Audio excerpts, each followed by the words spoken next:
8월 넷째 주 예배의 자리에 나오신 여러분들을 환영하고 축복합니다. 우리 함께 찬양 드리며 나아가겠습니다.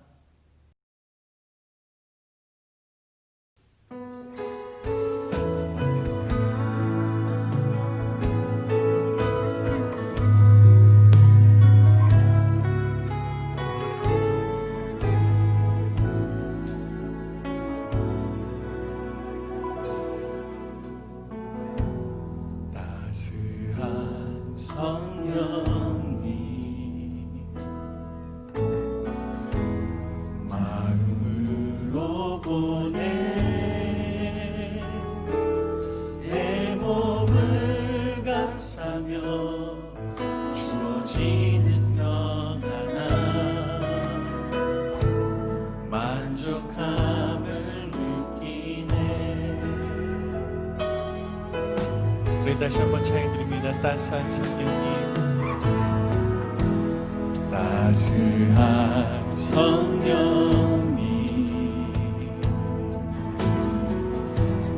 마음으로 보내 내 몸을 감싸며 주어지는 평안함 만족함을 느끼네. 부르신 곳에서 나는 예배하네. 어떤 상황에도 나는 예배하네. 부르신 곳에서 나는 예배하네. 어떤 상황에도 나는 예배하네.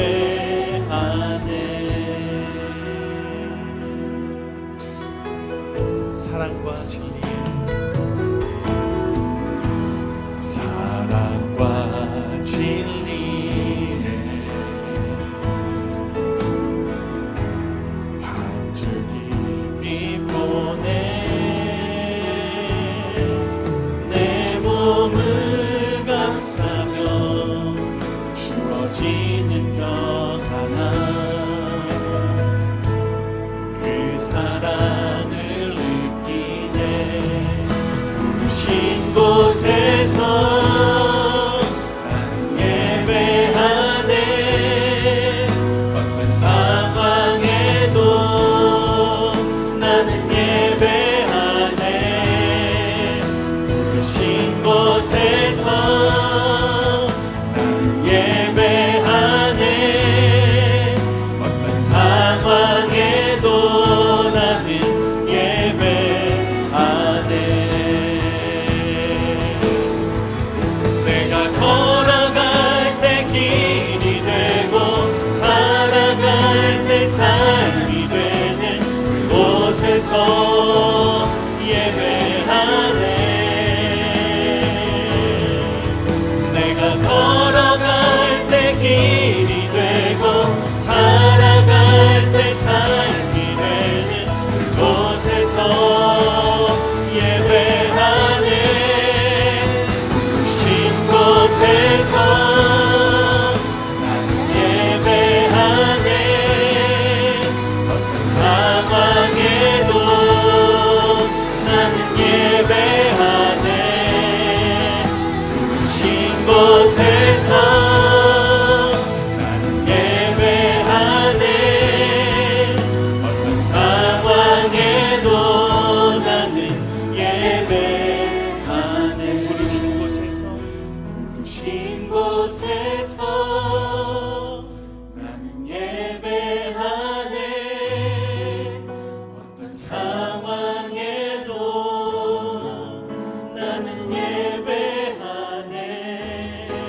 오라 우리가 굽혀 경배하며 우리를 지으신 여호와 앞에 무릎을 꿇자. 그는 우리의 하나님이시요 우리는 그가 기르시는 백성이며 그의 손이 돌보시는 양이기 때문이라. 거룩하신 아버지 하나님, 지나간 한 주간 동안에도 하나님 저희들을 은혜의 장중 안에 붙들어 주시고 또 한 주간의 삶을 시작하는 주일 첫날 하나님 예배의 장소로 저희들을 불러주시니 감사를 드립니다. 우리 가정에서 영상 예배로 우리의 마음을 모두어 싸우니 이 시간 우리들의 찬양과 우리의 기도와 우리의 감사와 우리의 예배를 흠양하여 주옵소서. 또한 말씀으로 저희의 영혼을 새롭게 하여 주시고 그 말씀으로 우리의 삶이 새롭게 다듬어지며 빚어지는 이 한 시간 되게 하여 주옵소서. 예수님의 이름으로 기원하옵나이다. 아멘. 계속해서 우리의 참회 기도를 하나님께 드립니다.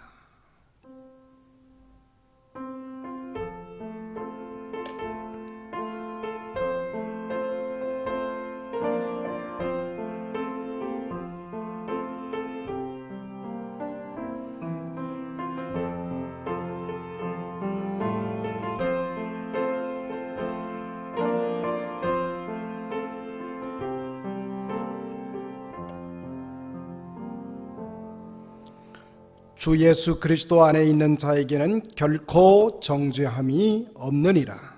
사도신경을 통해서 우리의 믿음을 한 목소리로 고백하십시다. 나는 전능하신 아버지 하나님 천지의 창조주를 믿습니다.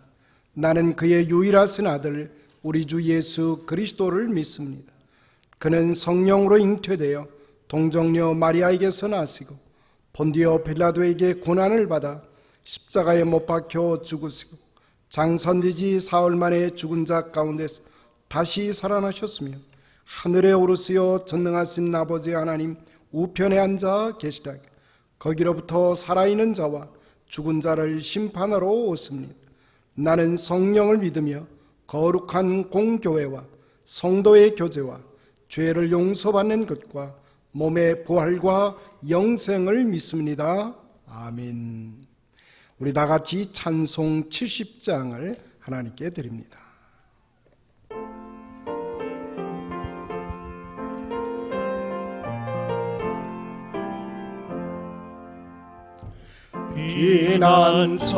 피난처에 있으니 환난을 당한 자 예리호라.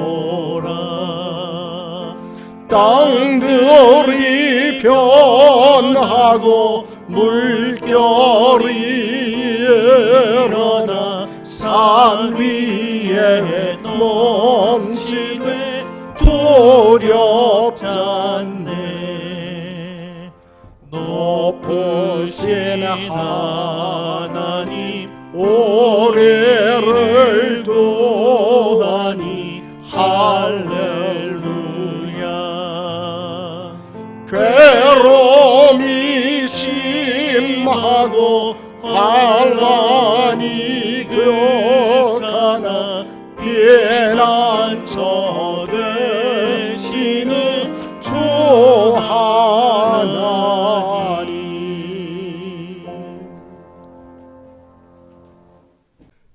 영광과 존귀를 받으시기에 합당하신 하나님, 죄 중에 있던 저희들을 십자가의 보혈로 구원하셔서 새 생명을 얻게 하시고 성령의 도우심을 아래 거룩한 예배를 드릴 수 있도록 인도하심에 감사드립니다. 주님 주시는 은혜를 사모하여 주님 전에 모였사오니 한심령 한심령 주님께서 만나주시고 위로하시며 소망을 주시는 은혜의 시간이 되게 하옵소서. 진리의 말씀 가운데 바르게 서지 못하고 육신에 속하여 세상과 사람에 따라 행했던 모든 죄와 허물을 용서하여 주시고 새로운 헌신과 결단을 가지고 살아갈 수 있도록 은혜 내려 주시옵소서. 코로나 사태로 인하여 어려운 여건 속에서 믿음 생활하는 저희들의 삶이 날마다 주님의 사랑과 은혜가 넘쳐나도록 말씀 안에 거하는 삶을 살 수 있도록 인도하옵소서. 영상을 통하여 예배드리는 모든 성도들이 몸과 마음을 향하여 영과 진리로 오직 믿음의 주여 온전케 하시는 주님만을 바라보는 예배가 되기를 간구합니다. 더욱더 예배의 자리를 사모하게 하시고 각자 처한 상황에서 믿음 생활이 위축되지 않도록 말씀을 묵상하며 기도하게 하시고 진리 안에서 승리하는 삶을 살아갈 수 있도록 은혜 내려 주시옵소서. 오늘 주께 예배드리는 시간을 통하여 말씀과 성령으로 임하시는 주님을 더욱 깊이 만나게 하여 주시길 간구합니다. 말씀을 들음으로 하나님을 아는 지식이 깊어지게 하시고 믿음의 뿌리가 견고하게 우리 심령에 채워지게 하옵소서. 하나님을 만나는 존귀한 시간을 통하여 우리의 질병이 치유되게 하시고 마음의 상처 위로받고 세상의 무거운 짐에서 자유하는 역사가 나타나도록 우리 마음이 주님 주시는 평안으로 채워 주시옵소서. 오늘도 목사님을 통하여 하늘의 양식이 전해질 때 우리에게 말씀하시는 주님의 음성을 듣게 하시고 주님이 주시는 능력으로 우리가 무엇을 하며 어떻게 살아야 할지 깨달아 세상을 살아가는 동안 넘어지지 않는 믿음으로 인도하옵소서. 예배를 기뻐 받으시는 주님께서 각 사람 마음에 임재하심으로 하나님의 살아계심을 체험하는 예배의 시간이 되게 하시고 마치는 시간까지 성삼위 하나님께서 홀로 영광 받으시기를 간절히 원하며 우리 주 예수 그리스도의 이름으로 기도합니다. 아멘.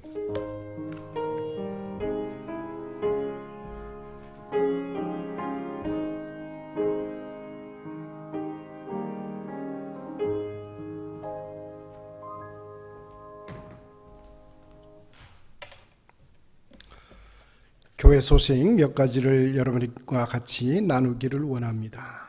여러분이 아시는 대로 우리 이제 한여름의 시간들이 우리 곁을 지나가고 있습니다. 무엇보다도 우리 코로나 바이러스 사태를 맞이해서 우리들의 육신적 건강 그리고 우리의 마음의 건강을 함께 지켜가는 그런 특별한 은혜가 우리 가운데 넘치게 되기를 간절히 소원합니다. 우리 성경과 함께하는 한글 학교가 이제 다시 준비될 예정이 있습니다. 기억해 주시기를 바랍니다. 물론 온라인 수업을 중심으로 진행하게 될 것입니다. 9월 12일부터 12월 5일까지 이제 총 12주에 걸쳐서 한글 학교가 준비되고 있습니다. 우리 킨더가든부터 시작해서 우리 미들스쿨까지 대상으로 하고 있습니다. 9시 30분부터 12시까지 그 시간들이 할당되어서 온라인 줌으로 이제 우리 학생들이 참여하게 될 것입니다.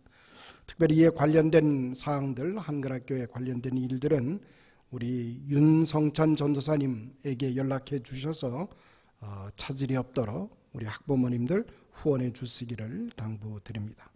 계속해서 광고 나갑니다.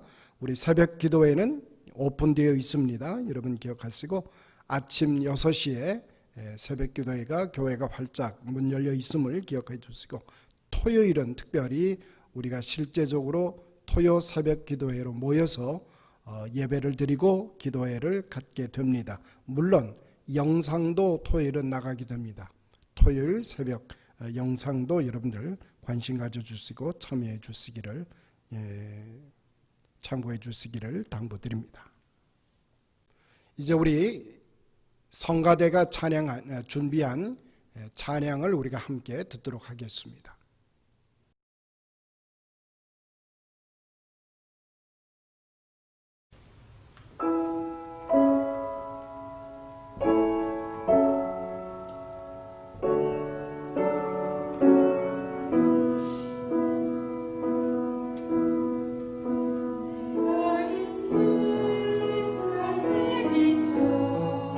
사랑이 사라질 때에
안녕하세요. 송혜나입니다. 주일 아침 저희에게 주시는 하나님의 말씀은 요한복음 5장 31절에서 39절입니다. 내가 만일 나를 위하여 증언하면 내 증언은 참되지 아니하되 나를 위하여 증언하시는 이가 따로 있으니 나를 위하여 증언하시는 그 증언이 참인 줄 아노라. 너희가 요한에게 사람을 보내매 요한이 진리에 대하여 증언하였느니라. 그러나 나는 사람에게서 증언을 취하지 아니하노라. 다만 이 말을 하는 것은 너희로 구원을 받게 하려 함이니라. 요한은 켜서 비추이는 등불이라. 너희가 한때 그 빛에 즐거이 있기를 원하였거니와 내게는 요한의 증거보다 더 큰 증거가 있으니 아버지께서 내게 주사 이루게 하시는 역사 곧 내가 하는 그 역사가 아버지께서 나를 보내신 것을 나를 위하여 증언하는 것이요 또한 나를 보내신 아버지께서 친히 나를 위하여 증언하셨느니라. 너희는 아무 때에도 그 음성을 듣지 못하였고 그 형상을 보지 못하였으며 그 말씀이 너희 속에 거하지 아니하니 이는 그가 보내신 이를 믿지 아니함이라.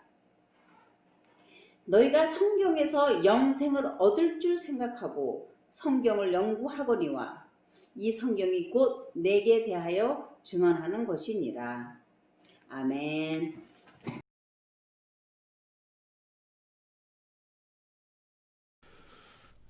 조금 전에 봉독된 말씀을 근거로 당신도 증인입니다 라는 제목으로 오늘 말씀을 증거하기 원합니다.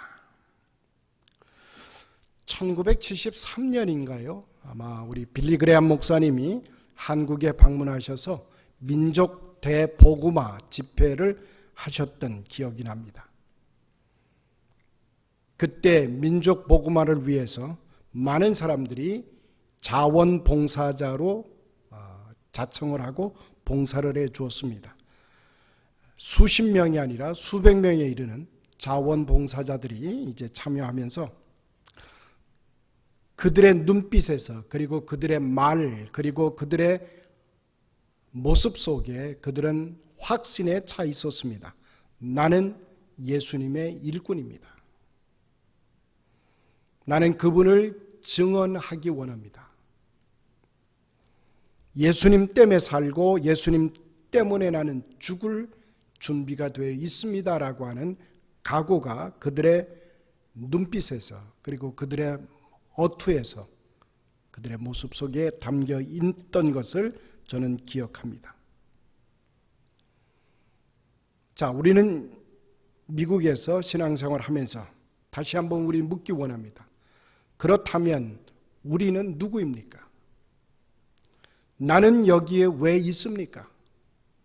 라는 질문을 한번 던지기를 원합니다. 불이 존재하는 것은 무엇인가 태울 것이 있기 때문에 불은 존재합니다. 바람이 존재하는 것은 무엇인가를 불어낼 부는 능력이 있기 때문에 바람이 존재하는 것처럼 우리 크리스찬들은 증언할 일이 있기 때문에 존재한다고 말해도 틀릴 것이 없습니다. 다른 말로 바꾸면 증언하는 일이 없으면 우리는 크리스찬이 아니라는 말입니다. 원래 증언, 위트네스라고 하는 것은 법률적인 용어입니다. 법정에서 사건의 진상 또는 진실을 밝혀내기 위해서 많은 경우에 신실한 증인에게 달려서 그 진상이 폭로되기도 한다는 말입니다.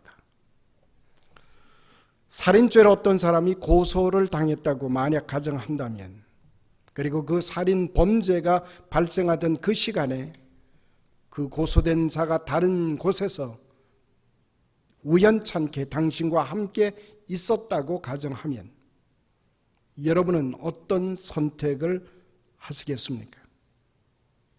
만약 우리가 그 진실을 알리지 않고 비밀로 숨겨둔다고 하면 당신은 무죄한 사람을 파멸에 이르게 하는 것이 된다는 말입니다. 증인이라는 말은 진실을 오직 사실만을 말할 수 있을 때 우리는 증인이라고 표현을 합니다. 그런 의미에서 우리 교회는 증인들의 모임입니다. 증인들의 공동체라고 하는 말을 쓸 수가 있습니다. 오늘 본문에서 예수님은 재판을 받으시기 위해서 서 계십니다. 자신이 하나님과 동등하다고 하는 주장이 그는 그것으로 인해서 고소를 당해서 법정에 서 계십니다. 신성 모독의 죄를 저질렀다고 하는 죄목이 그에게 씌워져 있습니다. 자, 이 문제를 해결하기 위해서 증인 출석이 요구되고 있는데 첫 번째 증인으로 나온 사람이 세례 요한입니다.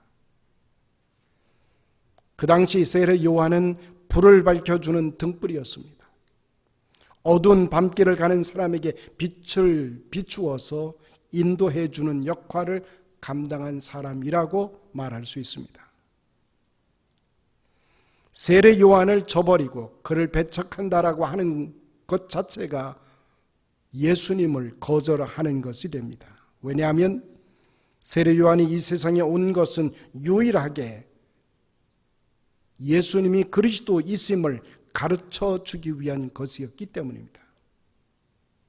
세례 요한은 마치 지시봉과 같은 성격을 띱니다. 시계의 바늘과 같은 의미를 가졌다는 말입니다. 그런 의미 때문에 그가 태어났습니다. 그런 의미 때문에 그가 죽었던 것입니다. 세례 요한은 자기가 주님이 아니라 나는 주님을 가르치고 알려주는 그런 증인이라고 하는 사실을 분명하게 제시하고 있습니다. 프랑스 콜마르 성당이라고 하는 그 성당에 가면 벽면에 벽화가 그려 있습니다. 십자가 형틀에 매달린 예수님의 그림이 멋지게 그려져 있습니다. 16세기 독일의 화가 마티스 구르네발트라고 하는 사람이 십자가에 매달린 예수님을 그려놓고 그 옆에 어린 양 한 마리와 세례 요한을 그려 넣었던 것입니다. 마치 세상 죄를 지고 가는 하나님의 어린 양을 보라고 외치는 듯한 격정적인 모습으로 세례 요한이 그려져 있습니다. 그리고 그 세례 요한의 팔 위로 다음과 같은 문띠가 쓰여져 있는 것을 봅니다. 그는 흥하여야겠고 나는 쇠하여야 하리라. 우리가 잘 알고 있는 20세기의 대신학자로 알려진 칼 바르트는 자신의 연구실 벽면에 가면 그림을 붙여놓았습니다. 그리고 그 그림 밑에 이렇게 쓰여져 있습니다. 그는 흥해야 하겠고 나는 쇠하여야 하리라. 그런 연구실에 나오면 항상 이 말씀을 묵상하면서 하루의 일과를 시작합니다. 이 말씀은 내 앞에 놓여진 사명이 무엇이며 내가 해야 할 임무가 무엇인지를 날마다 알려주는 목소리와 같다라고 칼 바르트는 말해주고 있습니다. 즉 증언하는 임무가 나의 사명이라는 뜻입니다. 내 자신과 내가 이루어낼 학문에 사람들의 관심을 집중시키는 것이 아니라 십자가에 달리신 예수 그리스도를 사람들의 시선에 집중케 하는 것이 나의 임무다 라고 하는 것입니다. 세례 요한의 사람들이 묻습니다. 세례 요한을 향해서 도대체 당신은 누구입니까? 당신은 정체가 무엇입니까? 메시아입니까? 아니 다시 태어난 엘리야이십니까? 아니면 예언자이십니까? 그때 세례 요한은 이렇게 대답합니다. 아닙니다. 나는 광야에서 주님의 길을 예비하라고 부르짖는 자의 목소리일 뿐입니다. 예수님이 하나님의 아들이심을 증언하는 증인으로 나는 이 세상에 왔을 뿐입니다. 세례 요한이 그 일을 감당하기 위해서 한 생애를 살아갔던 것처럼 우리 크리스천들은, 또 우리 교회는 바로 그 목적을 이루어야 할 존재라고 하는 사실을 우리는 이 아침에 다시 한번 생각을 합니다. 두 번째 증인으로 나와 있는 모습이 있습니다. 그것은 예수님의 행적입니다. 예수님이 하신 일, 아버지가 죽은 자를 일으키시고 그들에게 생명을 주신 것처럼 아들도 그가 원하는 사람이면 누구에게든지 생명을 주신다는 사실을 증언해내는 것이 예수님이 하신 일이었습니다. 마르다가 예수님께 이렇게 말하지요. 오 주님, 주님께서 여기 계셨다고 하면 내 오라비가 죽지 않았을 것입니다. 그때 예수님이 이렇게 말씀하십니다. 마르다야, 마지막 날에 내 오라버니가 다시 살아나리라. 마르다야, 내가 부활이며 너는 그것을 믿느냐고 예수님은 독촉해서 말씀하고 계십니다. 예수님은 우리 안에 진정한 생명의 가치가 무엇이며 생명의 생명됨이 무엇임을 우리들에게 들려주셨습니다. 세 번째로 우리가 생각할 수 있는 증인이 있습니다. 그것은 성경입니다. 우리가 알고 있는 하나님의 말씀이라고 일컬어지는 성경. 39절에 이런 말씀을 주십니다. 너희가 성경을 연구하는 것은 영원한 생명이 그 안에 있다고 생각하기 때문이다. 그런데 이 성경이 나를 증언하고 있는 것이로다. 당시의 유대인들은 그냥 성경을 읽지 않았습니다. 그들은 성경을 자세히 살폈습니다. 연구하는 자세로 그들은 성경을 읽었습니다. 성경 안에 영원한 생명이 있다고 생각했기 때문입니다. 그런데도 불구하고 그들은 성경 안에서 예수 그리스도를 보지 못했습니다. 세상에는 두 가지 종류의 사람들이 있다고 말을 합니다. 자신에게 찬사와 영광이 돌아올 것을 기대하고 바라는 사람들이 그 한 종류입니다. 또 다른 사람이 있다면 그것은 하나님께 찬양과 영광이 돌아가기를 바라고 기대하는 사람일 것입니다. 한 부류의 사람은 태양처럼 자기가 빛나기를 바라는 사람들이라면, 또 다른 부류의 사람은 자기들이 달처럼 빛을 발해낼 수 있는 사람이기를 기대하는 사람들입니다. 후자에 속한 사람들은 그는 흥해야 하겠고 나는 쇠하여야 하리니, 그는 비추어야 하겠고 나는 반사해야 하리라고 생각하는 사람들입니다. 성경을 반짝반짝 빛나는 별들로 가득한 하늘로 비유해 본다면 밤에만 빛나는 것이 아니죠. 낮에도 별들은 동일하게 존재합니다. 별들은 항상 그곳에 와 있습니다. 그러나 별들을 우리가 보기 위해서는 먼저 밤의 어두움이 찾아와야 우리는 별을 볼 수 있습니다. 비로소 그 빛을 발하는 별을 볼 수 있다는 말입니다. 그렇습니다. 성경의 각 페이지마다, 각 초소마다 빛나는 하나님의 영광을 보려고 한다면, 성경이 증언하고 있는 예수 그리스도를 보려고 한다면 우리는 먼저 내 자신의 영광됨을 찾으려는 노력을 멈추어야 합니다. 우리가 우리 빛 아래서 일광욕을 즐기려 하는 한은 결코 성경의 진리를 이해해낼 수가 없습니다. 성경이 증언하고자 하는 예수 그리스도에 대해서 우리는 눈이 멀어질 수밖에 없다는 말입니다. 마치 짐을 싣고 가는 두 마리의 당나귀와 같다는 이야기입니다. 제각기 자기의 짐을 지고 가던 2마리 당나귀가 있었습니다. 한 당나귀에는 소금을 지고 갔는데 그 첫 번 당나귀가 먼저 물속에 들어가서 지고 가던 소금이 물에 녹아집니다. 강 건너편에 이르자 내 짐이 다 사라졌다고 그 당나귀는 힘차게 그 강을 건너갑니다. 그런데 2번째 당나귀에는 스폰지가 잔뜩 실려 있었던 당나귀입니다. 그가 물속에 들어가자마자 점점 무겁게 빠져 들어갑니다.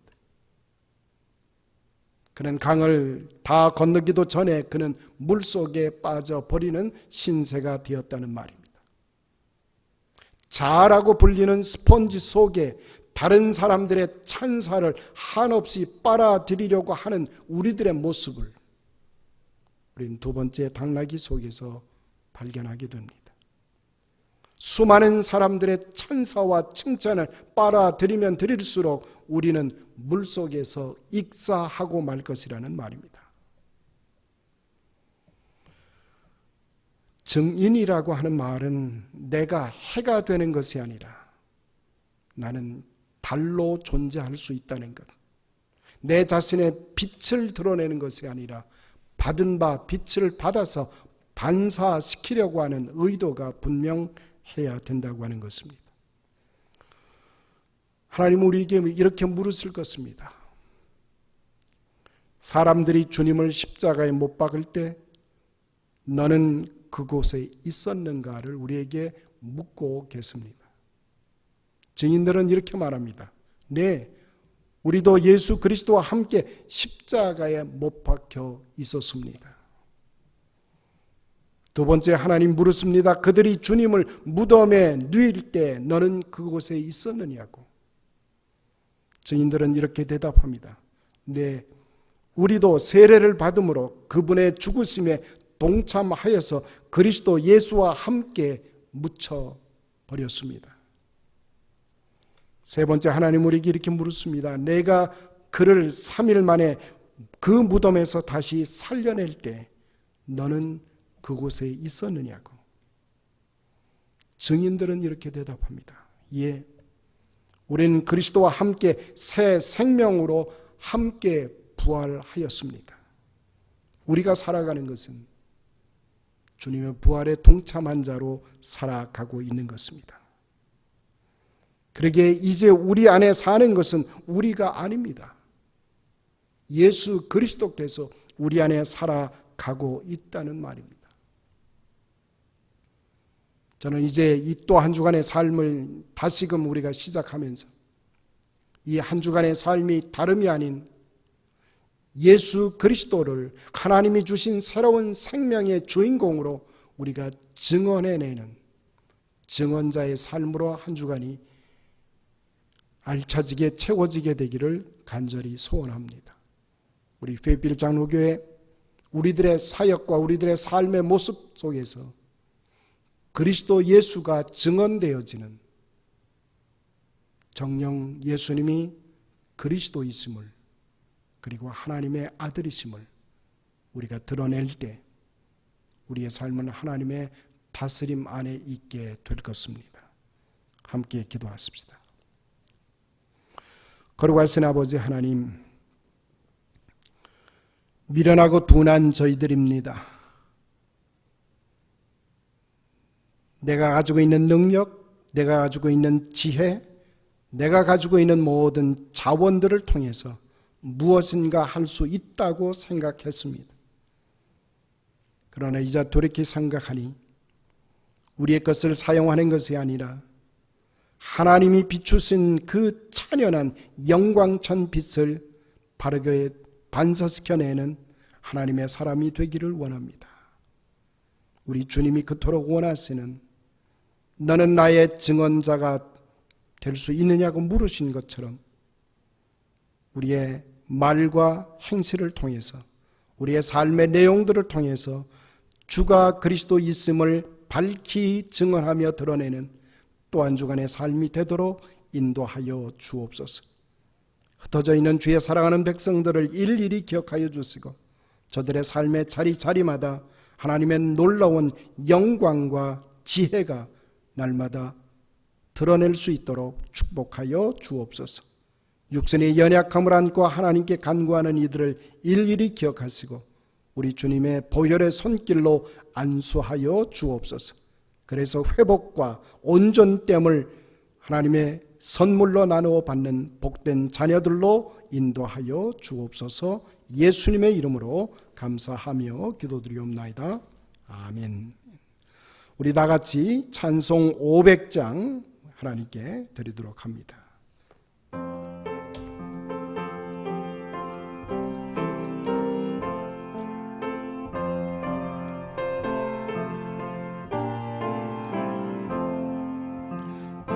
위에 생명줄 던지어라. 누가 저 형제를 구원하랴. 우리의 가까운 형제이니 이 생명줄도 누가 던지려나. 생명줄 던져 생명줄 던져 물속에 빠져간다. 생명줄 던져 생명줄 던져 지금 곧 던지어라. 위험한 풍파가 곧 지나고 건너편 언덕에 이르리니 형제여 너 어찌 지체하나. 곧 생명줄 던져서 구원하라. 생명줄 던져 생명줄 던져 물속에 빠져간다. 생명줄 던져 생명줄 던져 지금 못 던지어라. 기도하십시다. 이제는 우리 주 예수 그리스도의 무한하신 은혜와 하늘아버지의 무한 극진하신 그 사랑하심과 성령님의 감화 감동 충만 역사하심이 나의 남은 삶을 증언자의 삶으로 인식하며 하나님의 놀라운 사랑 안에서 그 뜻을 능히 감당하기를 소원하며 터져나가는 하나님의 백성들 머리머리 위에 저들의 가정과 직장과 사업체 위에 이제로부터 영원히 함께 하실지어다. 아멘.